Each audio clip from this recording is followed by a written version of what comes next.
hidden.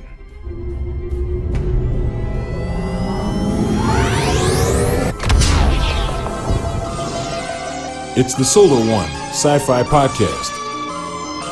Hello, and we're doing this on a Monday. That's why we just are.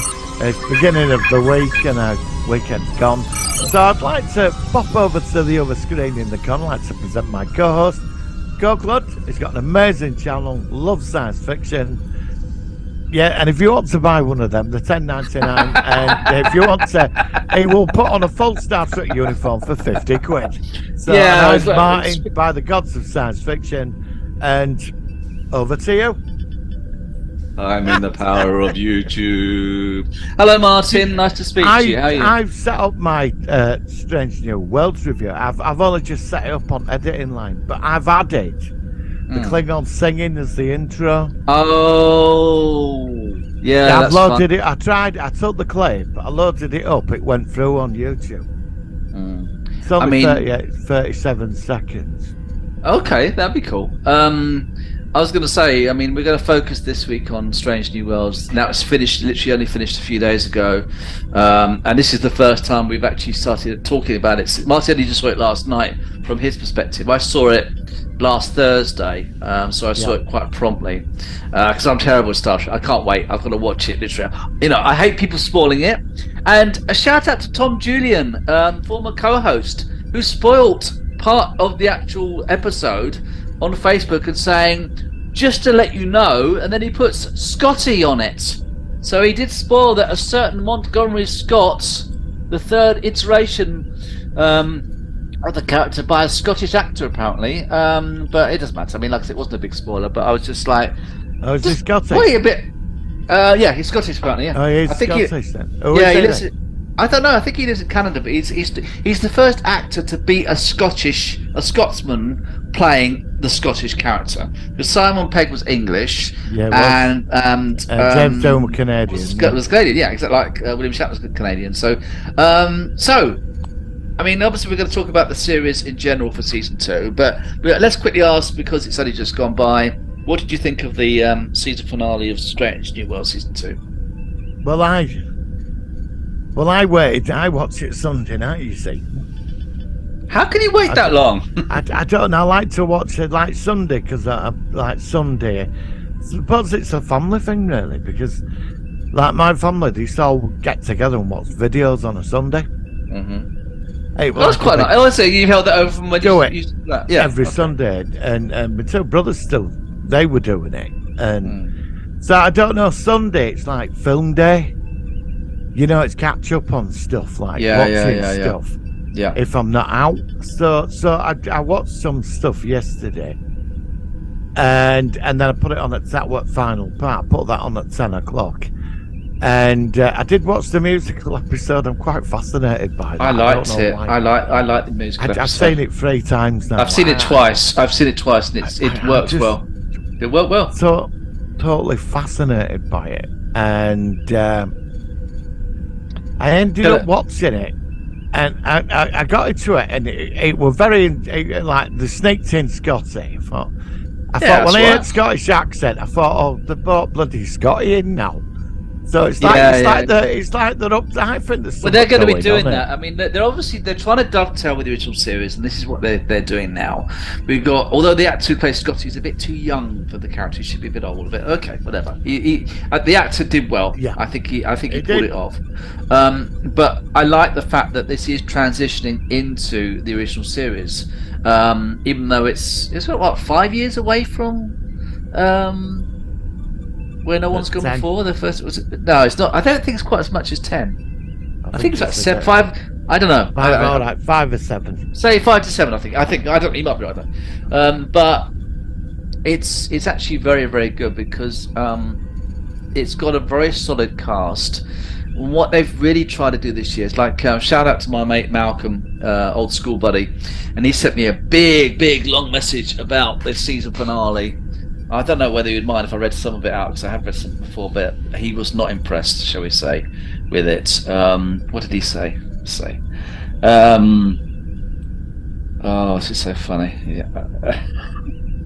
I'm sorry, Mark. I've got to read this right. It says, "Don't get me wrong. I like Strange New Worlds, and I agree that this is what Trek is now. But I think the story is declining, and I think that because the writers aren't good enough, take away the crutches of fan callbacks and realise that their wow moments were what they are, and the writing is done of the weakest we've seen yet.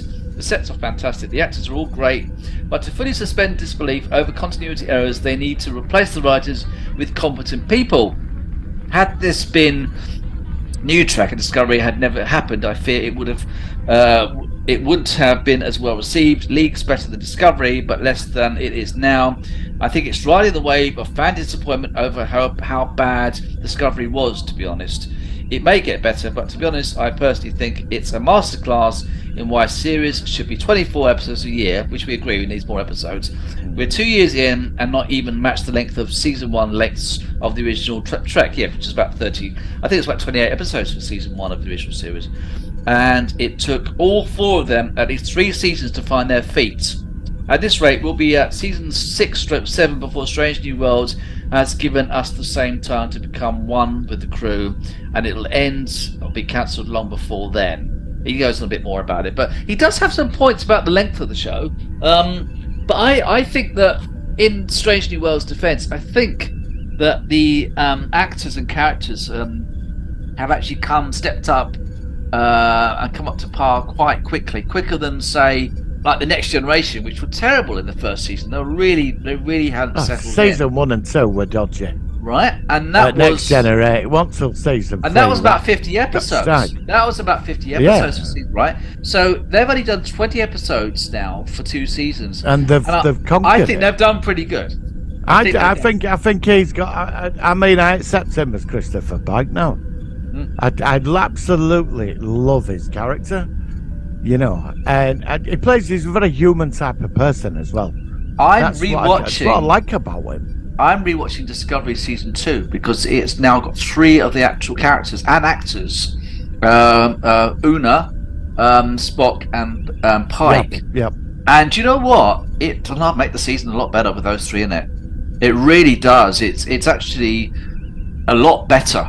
Because obviously, season 1 was the it was very different. Then season 3 they go to the future, but season 2, we've said about this series before, is the strongest of Discovery. Yeah, the minute he walks into that series, it really pulled it in. He took it over. He did. And it was that one season he was there. Yeah. I started watching Star Trek Picard season 2 again. Oh, I'm on episode 3 now, and do you know, I watched first episode, and do you know, this time round, I've only seen it once. I've started watching it again, and I watched 3 episodes of it last night, and they're the best ones. Actually, I'm quite enjoying this. Yeah. The problem is, I've said this to you before, that they spent about 6 episodes in 2024 in Los Angeles, and it's just got too dragged out. And plus the storyline that Picard's mother was unstable and suicidal and all this stuff, and that's the problem. If they'd have actually had episodes 1, 2, and 3, and that maybe had like the last episode, maybe like a 4-episode season, which is ridiculous, but just say it was, I think it would have been much better received. But it was really padded out in the past. Yeah.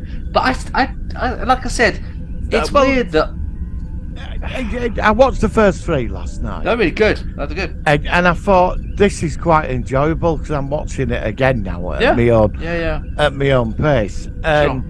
Yeah, I'm going to watch 3 more. Well, I don't think I will. I've just got Babylon 5. Oh, yeah. I'll let you know how that is. Yeah. Okay, that's right. That's cool. Well, I've got to see what it's about.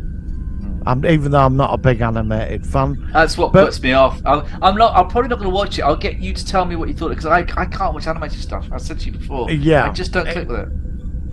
But when I was watching Strange New Worlds last night, I got so into it. I was so engrossed with it, and then it just went to be continued, and I went, what? Do you know what I've been hoping? That to be continued, you know? Yeah. Like, no. I keep hoping that they're secretly they've actually filmed the next episode, and they're going to sort of like give us a surprise on Thursday. And we've got an extra episode. I know they wouldn't do that, but it would be a very clever idea.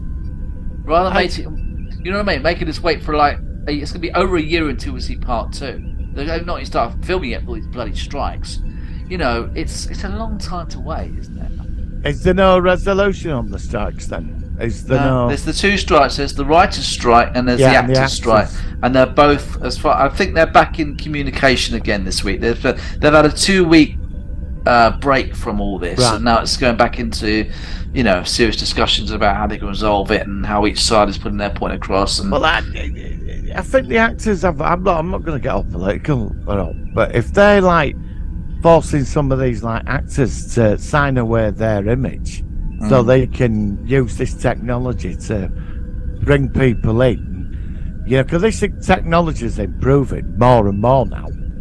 It is, which you can understand. Indiana Jones, it was a new way of doing it.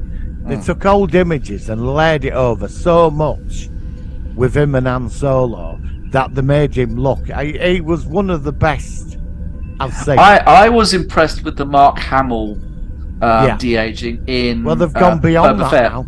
They're beyond that now.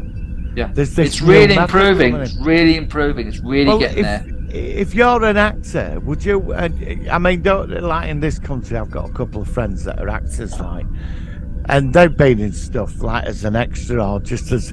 But when a series gets rerun, they do get something. You know what I mean? No, not all the time, but they do get like if it's something popular and it's in rerun, they get like a fee. Or they sign it all away when they either get a one-off payment when they do a series and that's it. But then, or you can sit back and over years, wherever it gets shown, you get a rerun fee. I think they are entitled to that. And I think if you're or I were an actor, I mean, would you want your image being CGI'd and you're not getting paid for it? So, so how would they resolve it? Would it be that basically if their physical form or their voice is replicated in an artificial way, then they get paid? That's how it is, isn't it? Yeah. So even if say an actor had died, then this happened with Peter Cushing. When Peter Cushing was recreated in Rogue One, which they did quite not half as good then as it is now. That'll have gone to his family. So why is that a problem? Why aren't they just they will have got permission from his family. So why not just make it a standard thing that if they want to do the CGI, that there's a standard payment that goes to the people who are running a person or actors' finances. Yeah. I mean, don't you remember when they wanted to get Leonard Nimoy back for Star Trek: The Motion Picture? He wouldn't do it because and they had to pay him off because he demanded. Do you remember when you were growing up? He wanted a lot of money. He wanted a lot of money for it. You know, when you were growing up, you see Star Trek stars like the Dinky Enterprise. You see their images. Well, I don't think they got paid for that. And he made a point. He said, "Look, you've used my image all these years on some stuff. I want the money for it." And so like if when it comes to like.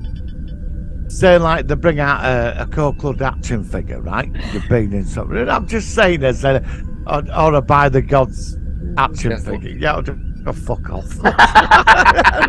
right. That you were in a film and you're an action figure, 7-inch action figure, and your pictures. They've got to pay you today for using that. It's like with Star Wars. They've got to, and if it's your image, it's your right. Do you know what I mean? Yeah, it is a strange one. It's a difficult one. I don't have an easy answer to it, but I know that on certain merchandising, they have to pay you for your image and get permission. So how long do you think this strike is actually going to go on? I mean, obviously we don't know for sure, but I mean... I wish they'd fucking hurry up and end it, because I can't wait another 2 years for Strange New Worlds. Well, we're gonna have a big void, because we've got Ahsoka starting soon, a week after next. And then that's 8 episodes, and then apparently Skeleton Crew. I think that was going to be shown at the end. Isn't that animated? No, that's the live action one with Jude Law. Is that the one where they end up in Forbidden Zone or something? It's going to be like Star Wars Voyager. It's more like Star Wars meets Strange New Worlds meets the Goonies. Have you heard about Skeleton Crew? Yeah, I know. I've heard of it. I always thought they ended up in unknown regions, and then it's about getting back. Yeah, but it's quite a young cast. It's quite a young cast apparently, but I mean, Stranger Things it worked, but I know that's been delayed I think I don't know. There's going to be a big void. What about the Acolyte then? Is that coming? I think if I've heard correctly, they have finished filming that, so that can be released. So I think we'll get the two live actions next year: Skeleton Crew and the Acolyte. What are we going to do with them? I don't know what we're going to do. I'm actually going to watch 12 Monkeys, the series, because I've never seen that. I'm going to watch that. No, I've seen the film too, but I want to see the TV version, which is Terry Metalis. I've also got hold of a show which I've heard is really weird. It's slightly comical, but it's surreal. It's called Lex, and I've never seen that. I've never seen that. And you're gonna love Lex. It's like sci-fi porno. Yeah, it's German. It's German and Canadian. Lex is I've heard it's weird series. Yeah, okay, that's what I've heard. Have you got all 5 seasons? I think it was 4 seasons, but I've got them all. Yeah. Yeah, it's 4, have you got the mini-series as well? Yeah, the ones that start. I think it starts off with like 2 or 3 or 4 short films. Yeah. Yeah, I got the whole lot. I'm going to watch the whole lot. I'm your friend all of a sudden. Hello, I'm Martin. I'm your friend. Do you need anything? Yeah, I'm going to check that out, basically. You know, Lex is... If you want weird... I'm being serious. Lex was so... When it were made, it was so out of its place for Lex. I've heard of it. I love European science fiction. Yeah. You don't get a lot of European science and all fiction. this. Yeah. You don't get a lot of it. So I'm going to check that out. So anyway, I digress. We are sort of like going off track. Yeah. But so anyway, back to Strange New Worlds. So should we should we just go through each episode and see what you liked about it? I've got the episode listing here. I think the singing Klingon should be added. Well, I love that scene. I've watched it 50 times. That scene. Yeah, I know. R&B Klingons. Yeah, and it was done by the guy that plays Hemmer as well. It was the actor that plays Hemmer. Yeah. And he's sort of like, when the scene comes on, he's fighting it. He's trying not to sing, going, and then he goes, and he's like, that was so bizarre. Have you seen how embarrassed they all are? And the screen just goes off. Yeah. Thing is, you see, this this season again has brought back what has been lacking, especially Discovery, comedy. Had a lot of comedy this season. You know, that episode where Spock becomes human. Can have it all, and it really worked well. I think it really was solid. I mean, so the first episode of season 2 was actually what we're going to say, because we'll have to reset Skype in a minute. Shall we reset now? And then all right. We'll reset Skype, then we'll go through the episodes, and then otherwise it's going to break up the momentum. So okay. We should be back. 1 second. Let's just fade out. We'll be right back.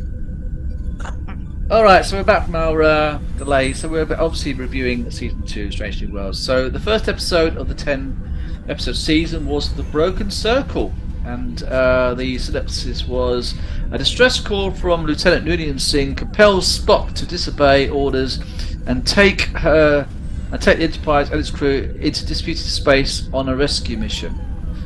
This is the episode where we first see the Klingons back, which we've not seen properly since it would have been 2005 in Star Trek Enterprise. So it's been a long time. It's been 18 years. So what did you think about episode 1? I thought it was very good. I really thought it was very good. Yeah, I did too. You know, it's done very well, I thought. I like the fact that Spock is always like, he's quite good with the Klingons. He's having his blood wine and stuff like that. We saw again that this war, which we saw in Discovery, which really was underplayed. There's still factors in some Klingons wanted to reignite the war and all that sort. Oh, I see. I love your background, by the way. I've just seen the. Just do that. Is that going to be going around in circles? Okay, that's quite cool. Do you want me? I'll send you the clip after this. I've got it. No, okay. I've seen. Okay. Yeah, that's funny. Send you a clip. Okay. Well, not. Yeah, that was funny. And obviously these clips behind you, although they weren't doing quite what they're doing in this episode, were back. I like the fact that we saw another ship, which was kind of like they were putting together to make it look like a Federation ship, but it wasn't, and all this sort of stuff. Although it's it's not the strongest episode, but I liked it. Now this episode's got a lesser rating on Internet Movie Database. The next one, which was the Court Martial one, that's got an 8.5, and the Broken Circle's got a 7.6. For some reason, I preferred the Broken Circle. But this, go on. I think when it came back, there were a lot of fanfare for it, and I think everybody were expecting like the defining first episode, the big shock-a-do, for the whole. Oh, it didn't do that. No, it didn't do that. No, it didn't get that. No, it was more of a standalone. The only issue I've got, and I have to agree with you on this, I did enjoy the episode. I found it very clever. I like to think about the human rights and all that, but there should have been a B plot going on in this. This is what we said, yeah. It was, and there were no B plot. It was just focused on the kit. There should have been like what Spock were up to on the ship with the crew, and all this. There should have been something else going on in the background.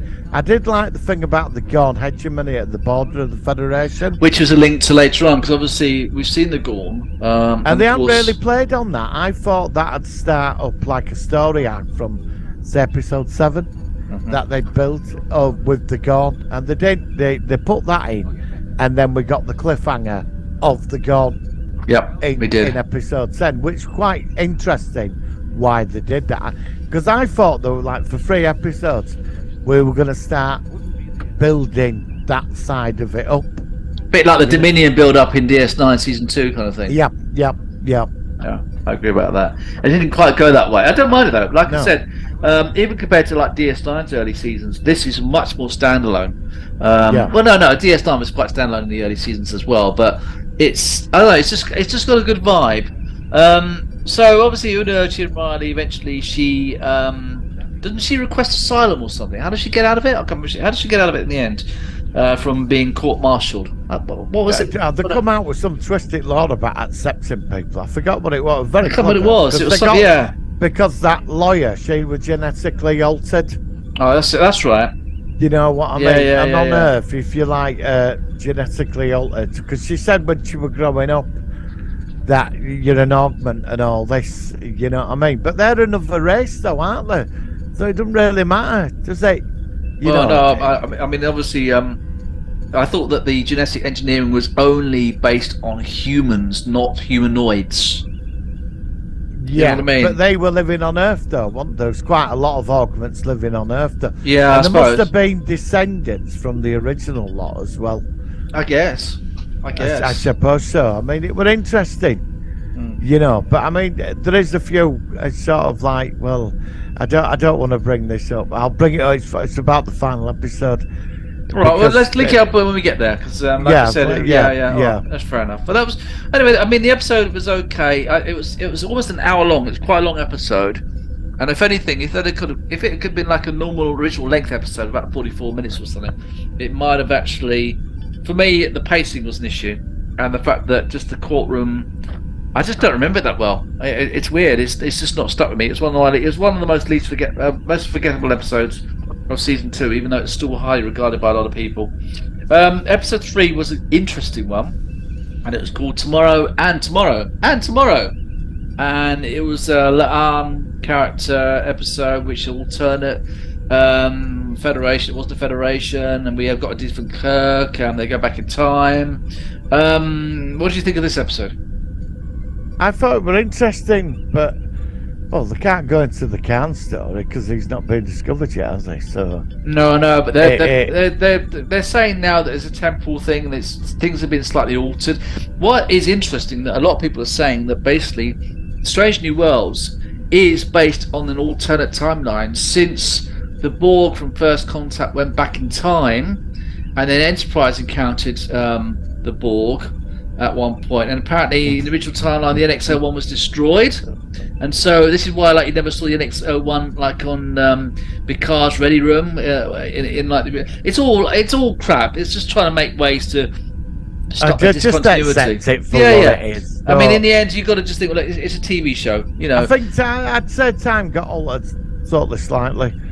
I think there's been like a minute effect. It's just certain. Oh, it's knocked back a few things, but they've had to. If they want to rebuild canon around this, things have to start making sense, and that's what they're trying. It's are they too far gone now already?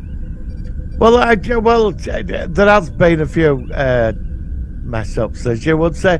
I mean, Kirk still meets Khan. It's still the same Khan. It's just that Khan was born 40 years later or something. He's early 21st century now. Rather than he's like 2040 or something like that when he does his thing. But I mean, he's still floating in space. He will be different slightly, but he will be the same person but slightly different. You know, get Dr. Owen, he'll sort it out. Well, no, I think he's got his own problems. Sorry, Doctor Who fans. Sorry, Doctor Who fans. Sorry, that made me laugh. Sorry, that just. So he's got his own problems. Yeah, I mean, in the end, I think you get to the point now that basically, you know, until Enterprise, they really did stick with canon. You know, when like we had the original TOS bridge and stuff featured on that show, and the Enterprise were very clever in some It was aspects. Really good. It was really good. I mean, they covered the whole Klingon thing, didn't they? You know, about they the did. humanoid. You're changing. Yeah. And then Worf said in Deep Space Nine, we do not talk about it without we silence. don't talk about it. Yeah, but you did get a free story episode. And it's a fantastic arc. You know, and I thought, you know, I think Enterprise, they really did try to sort certain things out. So do you think they really, do you wish they'd have stuck close to the original 60s vibe looking Enterprise, or, you know, because they've made it now that it's impossible that it's going to look like William Shatner's Kirk on the original series when it's finished. It's let me put a question towards you. Go on. If you were a member of Starfleet, who would you want to serve under? Pike or Kirk? That's a good question. I don't know. Because, all right, all the chicks get the miniskirts and the big boots. Not complaining about that. But, I mean, Kirk's Enterprise, I mean, everybody's got smaller quarters. It's all a bit different. It's like there's big cutbacks, isn't it? It's like they've had cutbacks. And then when Pike's in charge, it's like luxurious quarters. Yeah, you know. Huge. They got like a sort of like almost like a 10 forward place. Kirk's apartment didn't look like that. No, it was a bit basic, wasn't it? Bed, wasn't yeah, it was a bit basic. And a desk. So what happened? So what? And then they cut back on technology as well. I'm only. I know where you're going. Star Trek Continues made it work. Oh. Yeah, they brought in the 60s stuff, added some modern stuff. And they did it in such a respectful way. And they did it. And could they have done that with this? Could they have done that? I would like to have seen it with this. I wouldn't have minded it.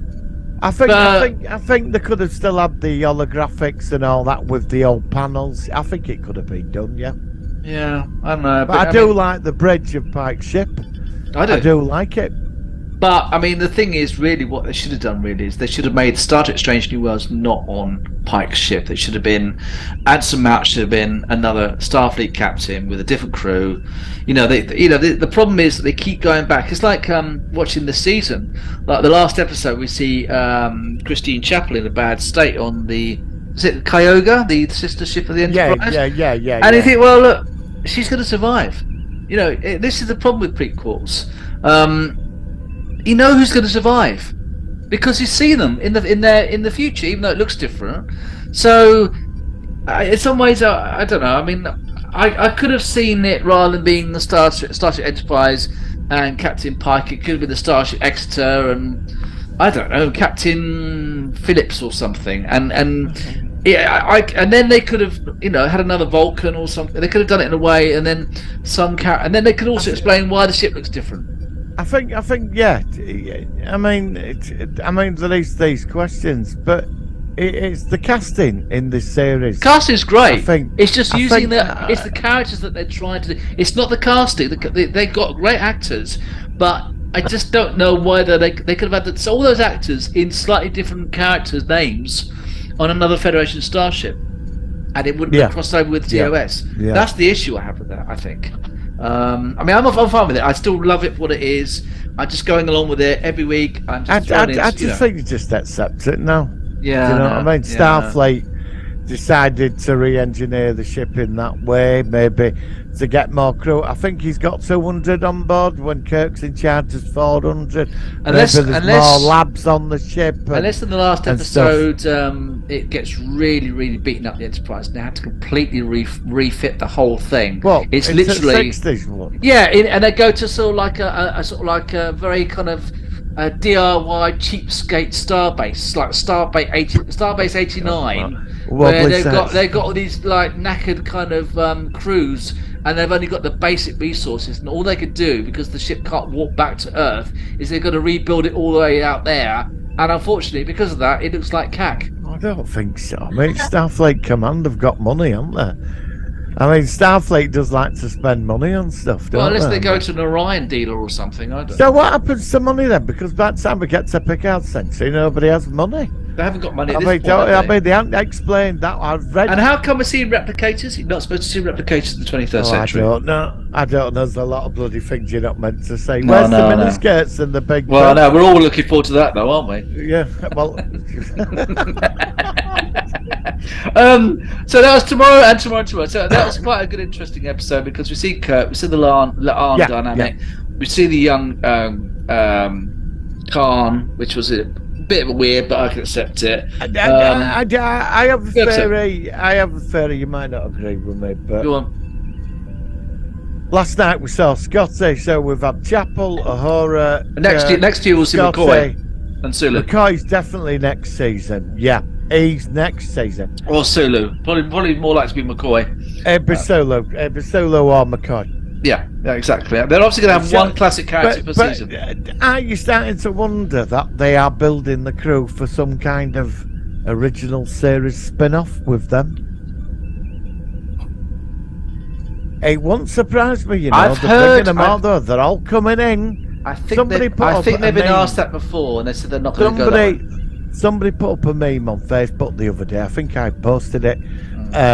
And it's a picture of the original cast, and each one's been replaced by one of these new ones. Yeah. And there's like 5 of them now. You can easily Photoshop the faces and stuff. Yeah, exactly. It's really weird.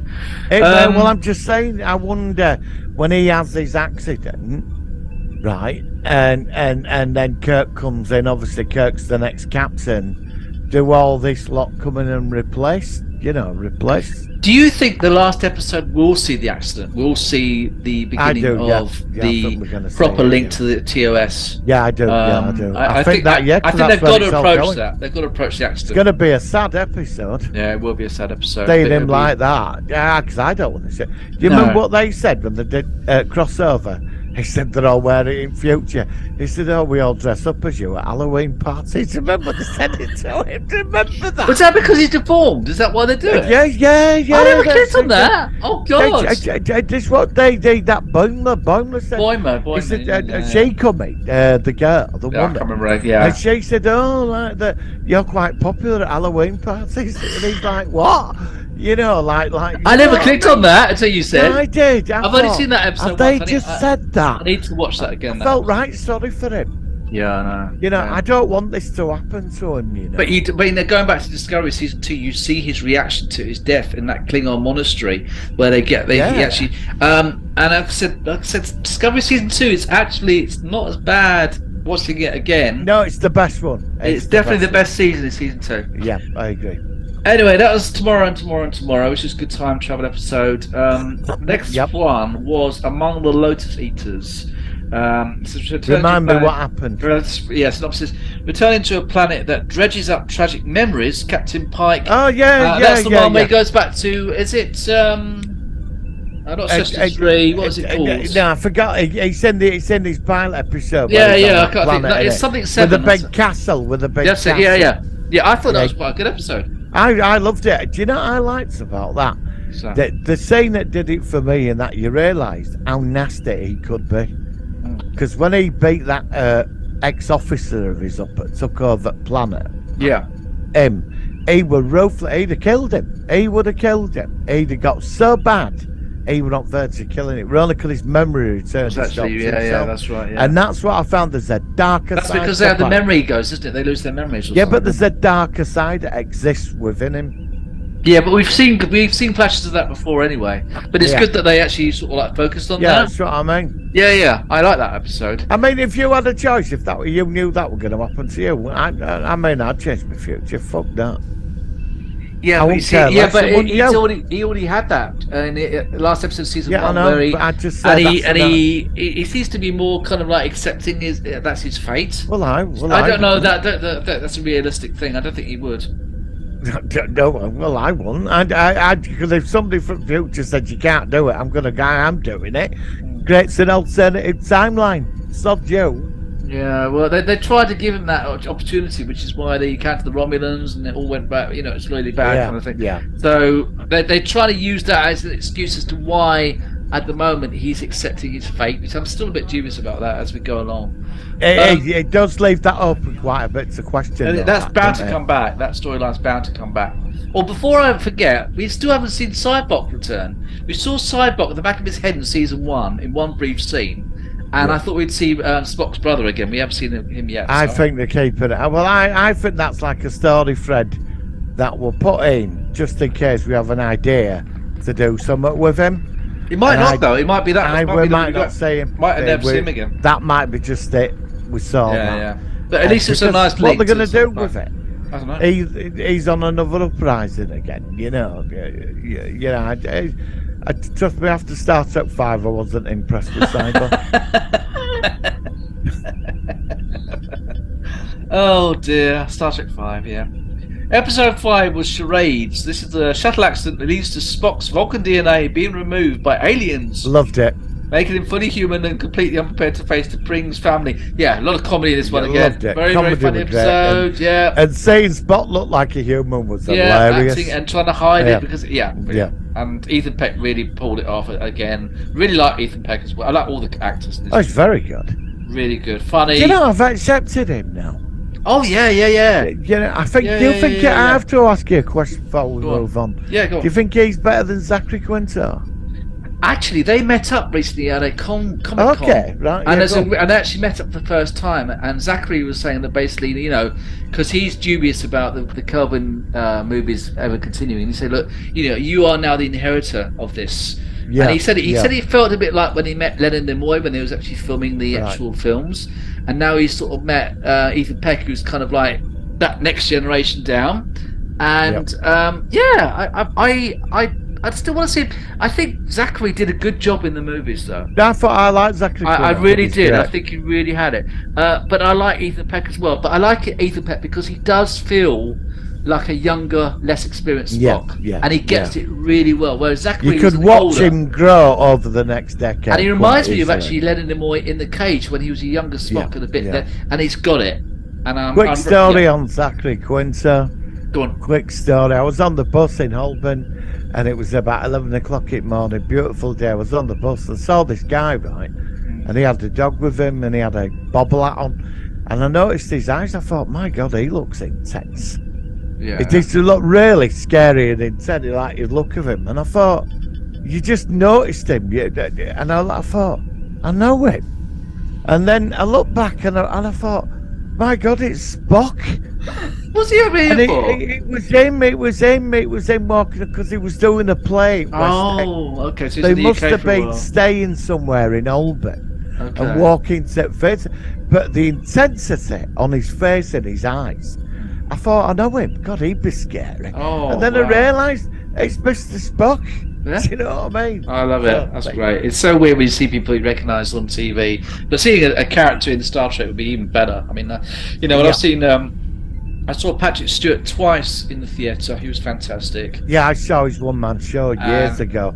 And he was in the Chichester Theatre, and he was literally about 3 metres away from me, and I got a buzz out of that.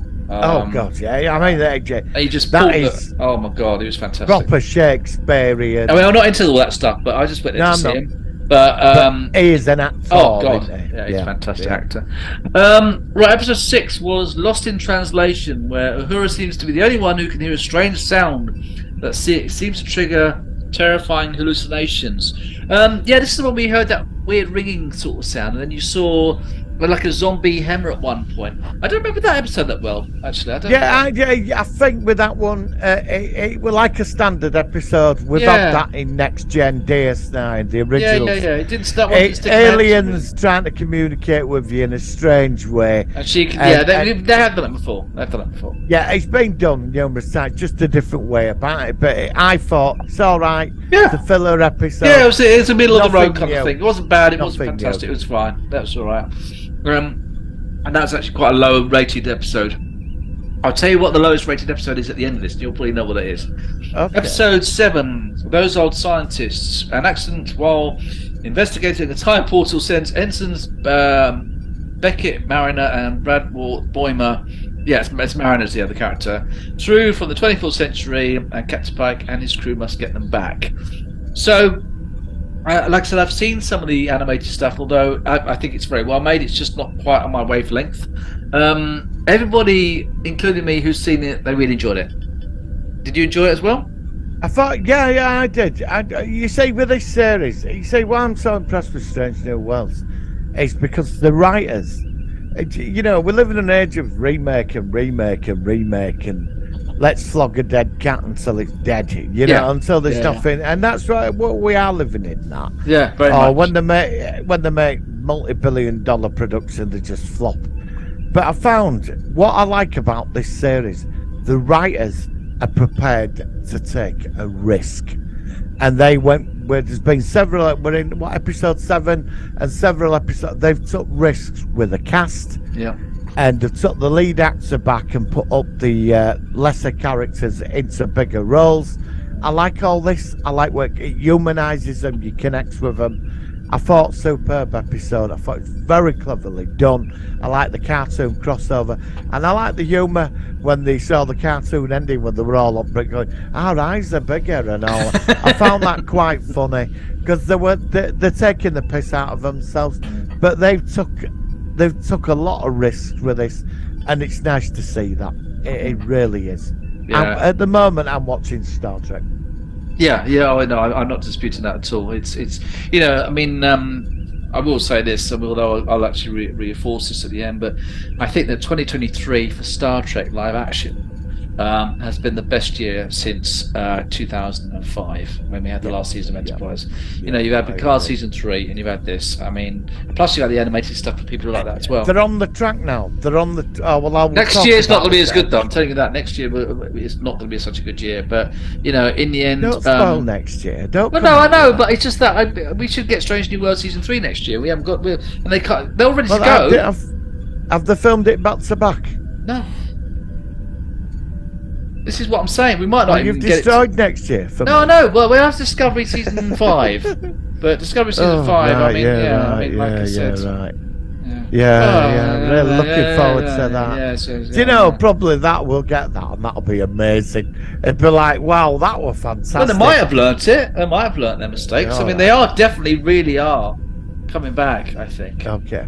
Episode 8 was Under the Cloak of War, which was a quite interesting Klingon episode with Mbenga. With this, what do you think? I mean, it was very much like the Siege of AR 588 with the war scenes and for the Klingons attacking. And I like the dark past of Mbenga being a mass killer and a special trained, special sort of like SAS soldier thing. Assassin, military secret soldier. I liked all that because he's an amazing character, but he's prepared. He will kill if he has to. But I still wonder what's going to happen to his character, because he's going to be demoted at some point, because we see him on TOS twice. And he was just like another member of the... We do, yeah. And he's not in charge of him, McCoy's in charge. So that's going to be interesting. When he's slapping Spock across the face. Yeah, because he's trying to get him out of... wake him out from his... I don't know. I mean, it's going to be... I mean, I love his character. I think the actor that plays him is fantastic. And he's a fascinating character. Yeah, I like him. He's very different. Yeah, I like him. Yeah, I agree. And that's what I like. Every character's so good in this show. Every actor in this character is so good. I will put this point here. You know Ortega, so I like Ortega's as well. She's great. Fantastic. Yeah, she's funny. Great humour. Yeah, I like her a lot. They mentioned in that episode the Klingon Federation war caused 100 million casualties, right? Yeah. That's how many people died. I don't know how many on the Klingon side, probably in the millions. But on the Federation side, I think it was 100 million. Right, now, Burnham, this is all because Burnham caused all that. Yeah. No, she did. I know. And, and within 1-2 seasons of her causing that, 100 million people died because of her stupidity. And then she's flying around on Discovery as if it's not a problem. Well, and then she goes to the future, yeah. Yeah, do you know what I mean? But and how come in the future she's not renowned for the person who caused the war? How come by the 30? Well, why is she not sort of like known about? Because everyone thinks the Discovery gets destroyed. Yeah. But surely in history she was the one that approached the Klingon Chancellor and killed, all that sort of stuff in the early episodes. Stuff, but also as well, that with her when she caused this war. Her name would be written. Her name in the 23rd century. It'd be like Khan. It would be like forget that. Yeah, exactly. But what she did. That's not. Well, that was such a mess the first season with this war anyway, because we didn't really see much of the war. No, we didn't. And it was very underplayed. It was all going on in the background. It was strange. We don't know exactly who won it either, do we? It was like, wasn't it a ceasefire or something? I know in the last episode they were approaching Earth and something made them turn back. But it wasn't. It didn't make it. Yeah, the last episode of season 1 of Discovery, there was because they redesigned the ships. They had these. Even the ships didn't look right. No, they there was didn't. one scene where you saw them approaching Earth, get towards Earth, and they turn around at the last minute. I think it was the last episode. That's it. Yeah, they were on the planet and they had a device. They changed their mind last planet or something. It could. Oh, that's it. Yeah, that's it. That's it. Sorry, mate. That's it. That's what it was. Yeah. But maybe. But because she was instigating the ceasefire. Yes, she did. So maybe she sort of like cancelled it out. I don't know. Well, 100 million people dead. I mean, we're seeing the tragedies. Look at Nurse Chapel. She's all messed up from it. Dr. Mbenga is. Yeah, I know. I mean, if she walks on that ship, I bet they'd want to kill her if she turned up. Well, they would do. I mean, it'd be interesting. Oh, look, it's Burnham, her that caused the war, but she made up for it. Discovery season 1 was just such a mess. It really was such a mess. It really was. And I'm amazed how good season 2 was actually. Now sorry for bringing that point. No, don't mind. I think it's interesting to talk about it. Episode 9, which actually is the lowest rated episode of season 2 of this Strange New Worlds, is Subspace Rhapsody with only a 6.9. An accident with an experimental quantum probability field causes everyone on the Enterprise to break uncontrollably into song, but the real danger is in the field expanding and beginning to impact them. We talked about this many times. We've only just seen it. Subspace Rhapsody. I would never want to see it again. But for the one instance, for the music, for the fact that most of the actors really can sing well, it really worked. It was funny.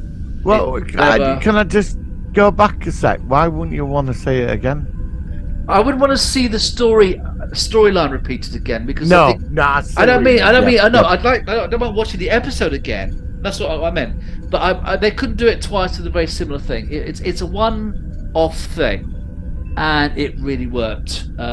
But I'm not a big fan of musicals anyway, which is why. But yeah, I loved it. It was a very strange idea, but it's something. I loved it. Definitely. I mean, it was nothing new because they did it with Buffy, didn't they? Didn't they do it a couple of series? I've heard that. I've never seen those ones. Yeah, it's been years since I watched Buffy, but there were a couple of series back then where Buffy was the first to do it, turn an episode, and then some other series. They all had like some episode where I think Charm did it as well. I went in and out with Charm, never bothered with it. But no. It was like one episode that where they're all dancing around and singing, But Buffy were the first. I think with this, they took a risk with that. And I'm surprised it was the lowest rated episode. I enjoyed it for it was a bit like Marmite. Harmless fun. Most people, my mate, he couldn't stand it. But I mean, most people... A lot of people liked it. Not everyone liked it. I think it was definitely more of a win than a lose. But these ratings on these things aren't very accurate sometimes. They just have these weird kind of things where everyone we hate it. Let's get everybody together who hates it, and let's get them voting and stuff. I don't know. The last episode, episode 10, Hegemony, which we've already talked about roughly, loosely. There's not really much. You said there was one point about earlier on in the season you wanted to come back to Hegemony, didn't you, with the Gorn? Didn't you? Did you say something about that? Yeah, I thought we were going to get like a free episode arc. That's it. That's but we didn't. I was surprised they went with the cliffhanger ending. It reminded very much of Next Generation album. Yeah, the to be continued. I wasn't expecting that last night because I was watching it and I was really into it. And it's the first and time. It just cut off to be continued. You know when he stood there. Yeah, and it's the first time. First time we've seen to be continued actually on a banner, on a screen since Enterprise. We've not had a to be continued. It's just the episode ends, but this is a proper cliffhanger. You know, what's Pike going to do, and you know. Well, what about the Battle of Cestus 3? Did that happen then? The Gorn? Yeah. Well, also, for one thing, how come the Gorn has suddenly got a tail? Well, I think the Gorn had the tail in Enterprise, didn't it? I don't think it did. Oh, it didn't? I don't think so. Okay. And also, the Gorn in that episode was on the Defiant, and the Defiant was in a vacuum, and the Gorn was able to survive. How come the Gorn in this episode? It's in a parallel universe. Yeah, all right. Okay.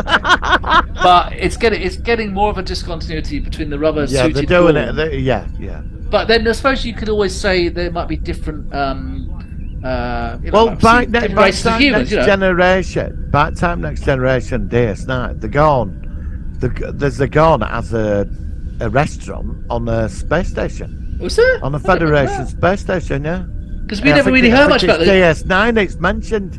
There you go into the Gorn restaurant. Oh, I didn't. You know, so obviously relationship. They are very civilized at Gorn, you know. Well, they're very complicated, aren't they? Because they've got very. But they've got poetry and music, and they are quite, you know, they're not like primitive. The technology is equal to Federation. You know, well, I don't know if they're as big as Federation. I mean, I've read some books about them, but that's in the book. I'm on back canon. It is mentioned as a Gorn restaurant, so I assume that some of them are friendly.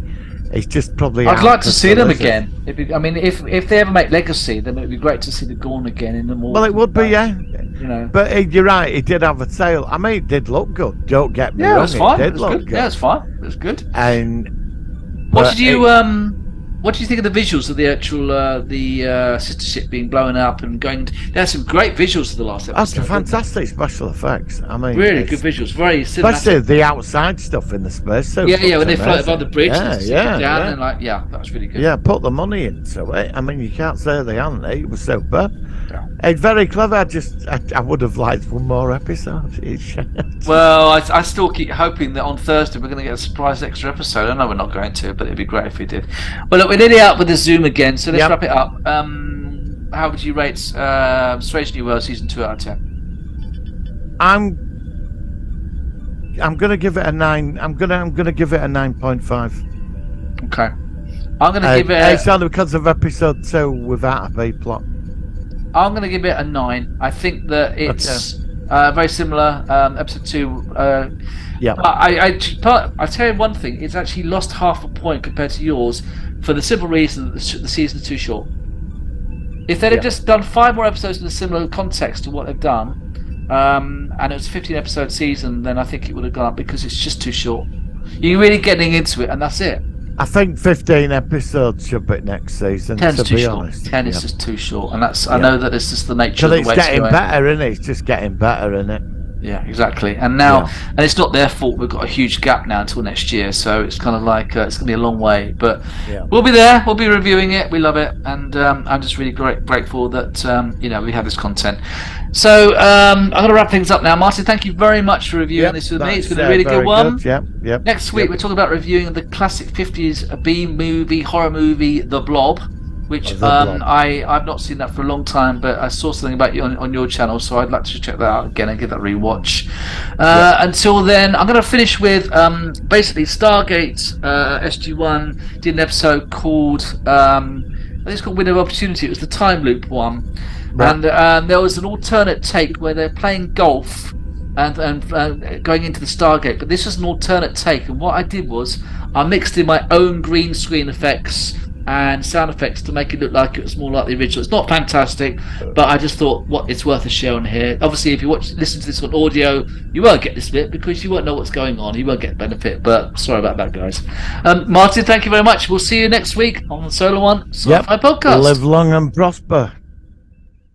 You too, Marker. And action. Give it a ride, big guy. Thank you. Oh, yeah. That'll play. So how far is Alaris? Several billion miles. It's gotta be a record.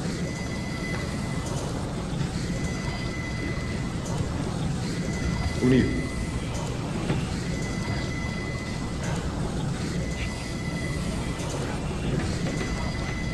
Thank you, Julie. What the hell are you doing?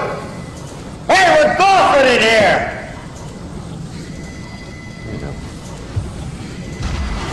Ain't got it.